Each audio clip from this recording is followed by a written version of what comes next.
Warangal parliament సభ్యురాలిగా ఎన్నికైన doctor Kadiyam Kavya INC అభ్యర్థినికి రిటర్నింగ్ అధికారి జిల్లా కలెక్టర్ పి ప్రావీణ్య ధృవీకరణ పత్రం అందజేశారు. ఈ కార్యక్రమంలో రాష్ట్ర మంత్రి కొండ సురేఖ, నగర మేయర్ గుండు సుధారాణి, ఎమ్మెల్యేలు కడియం శ్రీహరి, రేవూరి ప్రకాష్ రెడ్డి, నాయని రాజేందర్ రెడ్డి, గండ్ర సత్యనారాయణ, కేఆర్ నాగరాజు తదితరులు పాల్గొన్నారు. నమస్కారం. ఈరోజు కౌంటింగ్ జరిగినప్పుడు వరంగల్ పార్లమెంట్ ప్రజలు నన్ను ఆశీర్వదించి 2,19,000 మెజారిటీ నాకు ఇచ్చారు. వాళ్ళందరికీ నేను రుణపడి ఉంటాను. అదేవిధంగా నన్ను నమ్మి కాంగ్రెస్ అభ్యర్థిగా ప్రకటించిన మన కాంగ్రెస్ అధినేత్రి సోనియమ్మ గారికి, ఏఐసిసి ప్రెసిడెంట్ మల్లికార్జున ఖార్గే గారికి, రాహుల్ గాంధీ గారికి, తర్వాత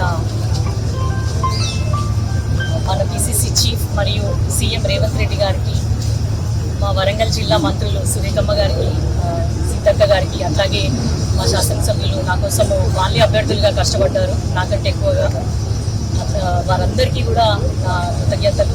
అదేవిధంగా కాంగ్రెస్ పార్టీ కుటుంబ సభ్యులకి, కాంగ్రెస్ కార్యకర్తలకి, ప్రజలకి, మా కుటుంబ సభ్యులందరికీ కూడా చాలా ధన్యవాదాలు. ఎందుకంటే నా మీద ఎంతో నమ్మకంగా దాదాపు 40 ఏళ్ల తర్వాత ఒక మహిళగా నాకు అవకాశం వచ్చింది.